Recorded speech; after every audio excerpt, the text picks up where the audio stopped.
গণেশ, তুই যে হাত দিয়ে এত সুন্দর ছোট বাক্স খোদাই করছিস তা দেখে সত্যি অবাক হয়ে যেতে হয়। ছোট মামা, আমি যে শুধু জাল ছড়ানো একটা শক্ত কাঠে পাটাল চালিয়ে ফুল আর পাতা নকশা বাঁধানোর চেষ্টা করছি মাত্র। দেবু, তুই ঠিকই বলেছিস রে। আমাদের গণেশ কিন্তু ছোটবেলা থেকেই কাঠ আর খোদাইয়ের কাজে বেশ নিখুঁত আর যত্ন দিয়ে করে। দিদি, আরে ও যদি ভালো কোনো সুযোগ পায় আর বড় কোনো রাজকীয় কাজ তৈরি করতে পারে তবে পুরো গ্রামে নাম ছড়িয়ে পড়বে।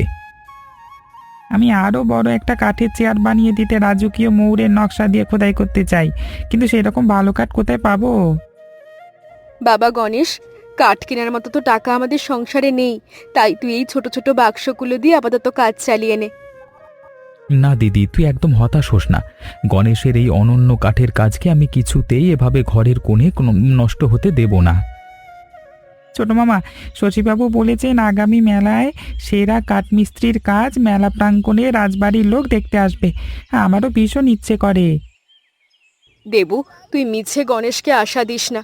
শক্ত মেহগনি বা সেগুন কাঠ কিনতে তো অনেক খরচ হয়, সেই টাকার দরকার তো পড়বে বল। শোনো দেবু, আমাদের জনার্দন তো বয়স হয়ে যাওয়ার কারণে রাজবাড়ির প্রধান কাঠমিস্ত্রির কাজ থেকে এখন অবসর নেওয়ার কথা ভাবছে। শশী, আমি তো বহু বছর রাজবাড়ির সমস্ত তোরণ আর কাঠের আসবাব বানিয়েছি। এখন নতুন আর যোগ্য কারো হাতে দায়িত্ব দিতে চাই। শশীবাবু, আপনারা কি নতুন কোনো দক্ষ কারিগর নির্বাচন করবার জন্য মেলা প্রাঙ্গণে বিশেষ কোনো প্রতিযোগিতার ব্যবস্থা করেছেন? হ্যাঁ দেবু, আগামী মেলায় যে তরুণ বা অভিজ্ঞ কারিগর সবচেয়ে সুন্দর নকশাদার কাঠের রাজচেয়ার বানিয়ে দেখাতে পারবে সেই পাবে বড় কাজ। দেবু, যে সেগুন বা মেহগনি কাঠে রাজকীয় নকশা ফুটিয়ে তুলতে পারবে তাকে আমি নিজের হাতে রাজবাড়ির মূল বায়নাপত্র বুঝিয়ে দেব। জনার্দন কাকা, এই প্রতিযোগিতায় অংশ নেওয়ার জন্য বয়স বা অন্য কোনো বাধা ধরা শক্ত নিয়ম কি আপনারা কিছু রেখেছেন? না দেবু, যার হাতে কাজের সততার সূক্ষ্ম খোদাই থাকবে সে কারিগরি রাজবাড়ির তরুণের জন্য এ কাজ পাবে। দেবু, তোমার গ্রামেও যদি তেমন কেউ শক্ত মেহগনি কাঠ বা সেগুন কাঠে কাজ করতে পারে তবে তাকে মেলায় রাজচেয়ার নিয়ে আসতে বলো, কেমন?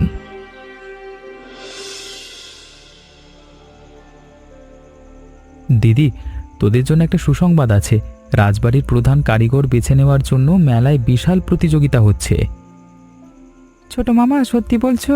রাজবাড়ির কাজের জন্য কি আমার মতো ছোট কারিগরতেও সেই রাজচেয়ার বানিয়ে জমা দেওয়ার অনুমতি দেওয়া হবে? হ্যাঁ গণেশ, শশীবাবু আর জনার্দন কাকা স্পষ্ট বলেছেন যার হাতের কাজ সবচেয়ে নিখুঁত হবে সেই রাজবাড়ির কাজের বায়না পাবে। কিন্তু দেবু, রাজচেয়ার বানাতে তো অনেক বড় মেহগনি আর সেগুন কাঠের প্রয়োজন। অত দামি কাঠ আমরা কিভাবে জোগাড় করব? বড় কাঠের গুঁড়ি না পেলে তো আমি পাটাল চালাতেই পারবো না মা। আর নতুন কাটার যন্ত্র কেনবার মতো টাকাও তো আমাদের নেই। তুই একদম ভয় পাবি না গণেশ। তোর মেধা আর হাতের কাজ প্রমাণের এই সুযোগ আমি কিছুতেই নষ্ট হতে দেব না। তুই কিভাবে এত টাকার ভালো কাঠ আর বাটাল কিনে দিবি বলতো? সংসারের যা অবস্থা, তাতে অহেতুক দেনা করিস না। দিদি, তুই আমার উপর ভরসা রাখ।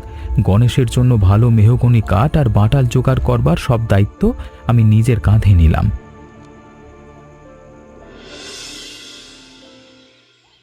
হরেন কাকা, আপনার চাল কলে রাতে পাহারা দেওয়ার আর ধানের ভারী বস্তা বহন করবার জন্য কি একজন মানুষ লাগবে? দেবু, তুমি তো সোজা মাটির মানুষ, হঠাৎ রাতে চাল কলে এমন হাড় ভাঙা খাটুনির কাজ করবার কথা কেন ভাবছো বলো তো? হরেন কাকা, আমি মেলায় রাজবাড়ির প্রতিযোগিতার জন্য একটা কাঠের রাজচেয়ার বানাতে চাই, তাই আমাদের খুব মেহগনি কাঠ প্রয়োজন। হরেন কাকা, গণেশের হাত খুব নিখুঁত, কিন্তু ভালো কাঠ কেনবার টাকা আমাদের নেই। আপনি যদি কাজের বিনিময়ে কাঠ জোগাড় করে দেন। বা দেবু, বাগ্নের স্বপ্নের জন্য তোমার এমন সততার পরিশ্রমের ইচ্ছে দেখে আমরা সত্যি খুব ভালো লাগছে আমাদের।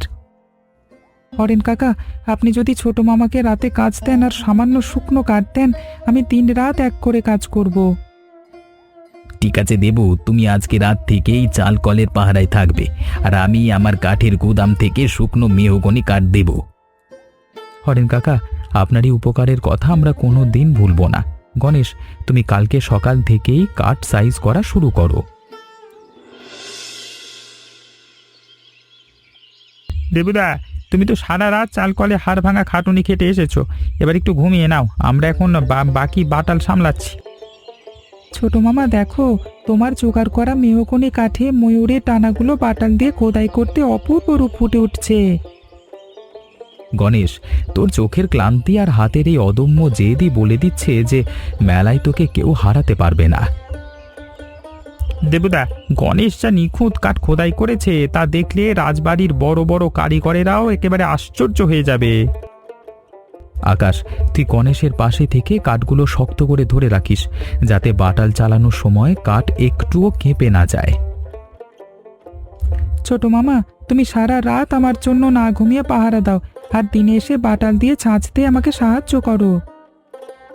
দেবুদা ঠিকই বলেছে গণেশ, মেলায় তোকে সেরা হতেই হবে। আমরা দুজনে মিলে শেষ মুহূর্ত পর্যন্ত সমস্ত খাটুনি কেটে যাব। হ্যাঁ হ্যাঁ গণেশ, তুই শুধু মনের সমস্ত শক্তি দিয়ে নকশা ফুটিয়ে তোল। পলিশ আর বার্নিশ করবার সব তোড়জোড় আমি নিজে দাঁড়িয়ে দেখব।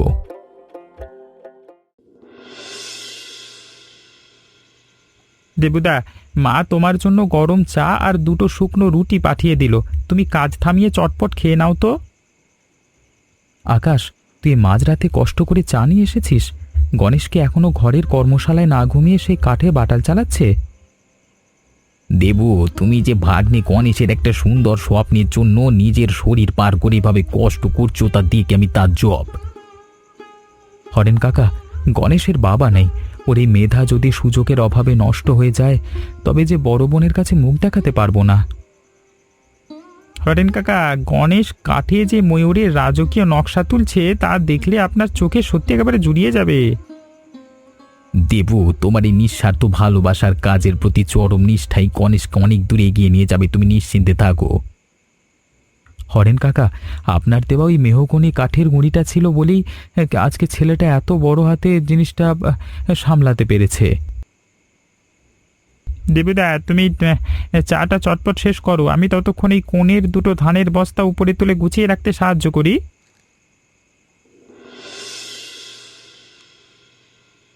গণেশ, তুই যে এত বড় রাজচেয়ার বানিয়ে তাতে এত সুন্দর ময়ূরের ডানা খোদাই করবি, তা তো আমি ভেবে অবাক হয়ে যাচ্ছি রে। কাকিমা, তুমি ঠিকই বলেছ, গণেশের হাতের এই সূক্ষ্ম বাটাল চালানো দেখলে রাজবাড়ির বয়োবৃদ্ধ জনার্দন কাকাও সত্যি তাজ্জব হয়ে যাবেন। মা, আমার হাত তো চলতো না যদি না ছোট মামা নিজের শরীর পাত করে রাত জেগে হরেন কাকার চালকলে খাটুনি খাটত। গণেশ ঠিকই বলেছে কাকিমা, দেবু তার নিজের পেটের কথা না ভেবে সারা রাত জেগে ওই দামি মেহগনি কাঠ জোগাড় করে দিয়েছে। দেবু ছেলেটা সত্যি সোনার টুকরো রে। আমার বাবার ঘরের এই ছোট্ট ভাইটা না থাকলে আমাদের এত বড় স্বপ্ন অধরাই থাকতো।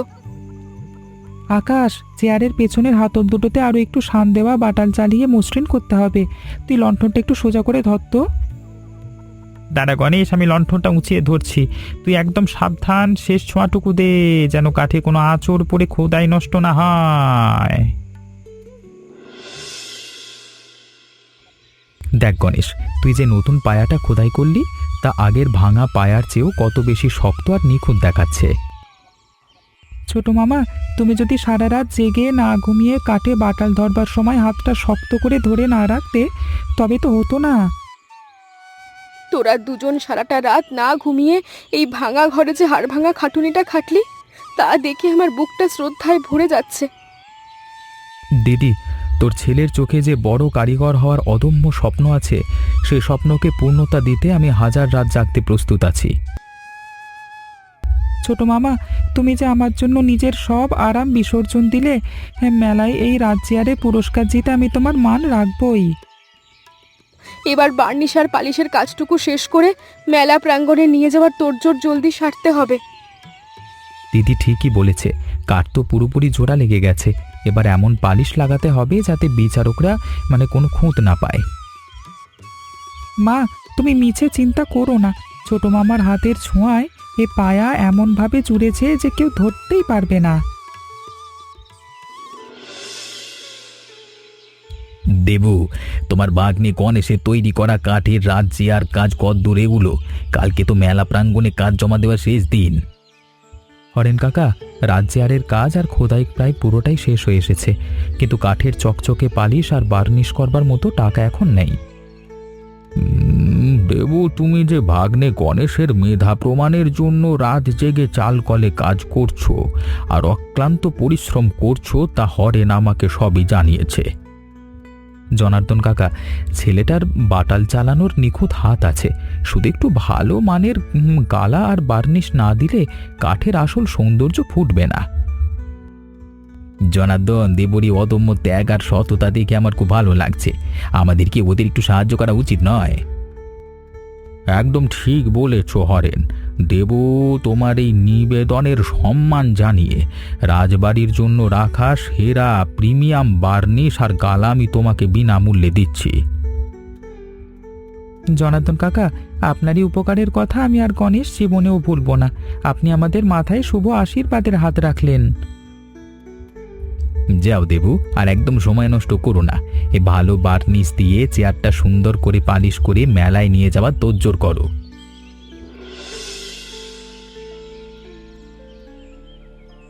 ছোট মামা, চারিদিকের পথে যে পরিমাণ কাদা জমেছে, এতে গরুর গাড়ি তো দূর, হেঁটে মেলা প্রাঙ্গণে রাজ্যে নিয়ে যাওয়া অসম্ভব।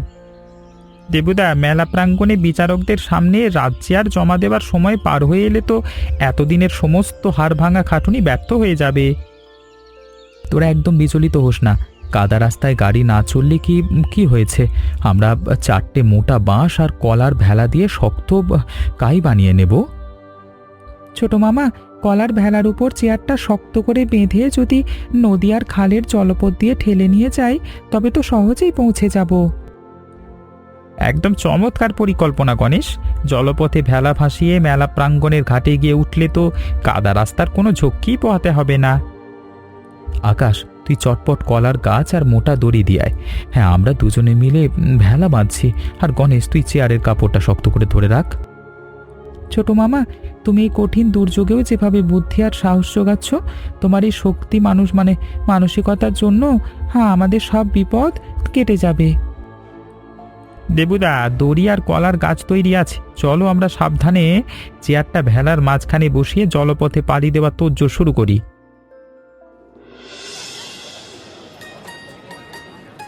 শশীবাবু, জনার্দন কাকা, আমরা জলপথ পার হয়ে গণেশের তৈরি রাজকীয় কাজের চেয়ারটি প্রতিযোগিতায় জমা দেওয়ার জন্য নিয়ে এসেছি।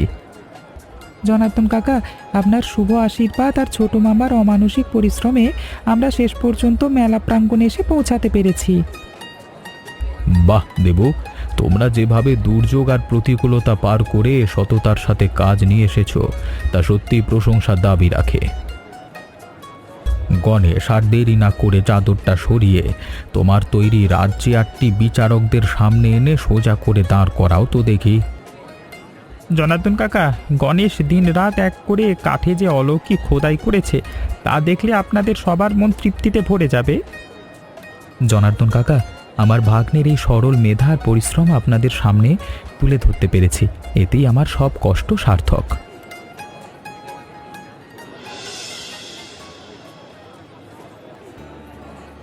শশী, তুমি একবারই 16 বছরের ছেলের বাটাল চালনের হাতটা দেখো। কাঠে ময়ূরের ডানা আর পালও কেমনভাবে ফুটিয়েছে, যেন একদম জীবন্ত। সত্যি জনার্দন, পুরো মেলায় এত বড় কারিগরেরা কাজ জমা দিল, কিন্তু গণেশের এই নিখুঁত কাজের মতো সুন্দর রূপ তো কোথাও দেখলাম না। জনার্দন কাকা, এই কাজের পেছনের আসল কৃতিত্ব আমার ছোট মামার, দেবুর। উনি চাল কলে রাত জেগে কাঠ আর বার্নিশের ব্যবস্থা না করলে হতো না। দেবু, তোমার নিঃস্বার্থ ভালোবাসা প্রকাশ পেয়েছে এই কাজে। আর গণেশ, তুমি প্রমাণ করেছো সততার খাটুনি থাকলে বয়সে ছোট হলেও সেরা হওয়া যায়। জনার্দন, তবে কি রাজবাড়ির প্রধান তরুণ আর নতুন আসবাব বানানোর মূল কারিগর হিসেবে আমাদের নতুন উত্তরসূরি বেছে নেওয়া শেষ? একদম ঠিক শশী, আমার বহু বছরের কাজের অভিজ্ঞতায় গণেশের মতো প্রজ্ঞাবান এবং নিখুঁত কারিগর আমি বহু বছর দেখিনি, ওই সেরা। জনার্দন কাকা, আপনি আমাকে এত বড় সম্মানের যোগ্য বলে মনে করেছেন, আপনার চরণে আমার শুভ প্রণাম জানাই। জনার্দন কাকা, শশীবাবু আপনারা গণেশের এই অনন্য মেধাকে যে মূল্যায়ন করলেন, এতে আমাদের পুরো পরিবারের মুখ আজকে উজ্জ্বল হয়ে গেল। সুধীবৃন্দ, রাজবাড়ির সেরা তোরণ এবং আসবাব তৈরির জন্য সর্বসম্মতিক্রমে আমাদের গ্রামের 16 বছরের ক্ষুদে কারিগর গণেশকে বিজয়ী ঘোষণা করছি। গণেশ, তোমার হাতের বাটাল চালানোর এই জাদু আর নিখুঁত শিল্পরূপ যেন চিরকাল বেঁচে থাকে। জনার্দন কাকা, শশীবাবু এই সম্মাননার পুরস্কারটি পেয়ে আজকে আমার চোখ আনন্দের অশ্রুতে পুরোপুরি ভরে আসছে। গণেশ, মঞ্চের মাইক্রোফোনে দাঁড়িয়ে তোমার এই প্রাপ্তির পেছনে কার অবদান সবচেয়ে বেশি তা সবাইকে নিজের মুখে জানাও। এই পুরস্কারটি আমি শ্রদ্ধায় আমার ছোট মামা আর আমার দেব নিবেদন করছি। মামার হাড় ভাঙা খাটুনি আর ত্যাগ ছাড়াই কাঠে প্রাণ আসতো না। দেবু, তুমি এগিয়ে এসো। এক ভাগ্নের মেধা প্রকাশের জন্য একজন মামা যে চরম আত্মত্যাগ করতে পারে তা পুরো সমাজের বড় উদাহরণ। জনার্দন কাকা, গণেশের সততার খাটুনি ওকে আজকের এই মঞ্চে এনে দাঁড় করিয়েছে। আমি শুধু ওর পাশে থেকে একটা ছোট্ট মাধ্যম হিসেবে কাজ করেছি। দেবু, গণেশ, তোরা যে আজ রাজবাড়ির কাজ আর পুরস্কার জিতে আসবি তা আমার দোয়ায় আগে নিশ্চিত জানা ছিল। দিদি, তোর এই শুভ আশীর্বাদ আর ভালোবাসা আমাদের সাথে ছিল বলেই তো ঝড়ঝাপটা পার করেও আমরা এমন অনন্য সাফল্য অর্জন করতে পারলাম। মা দেখো, রাজবাড়ির তোরণ আর বড় আসবাব বানানোর কাজ আমি পেয়েছি।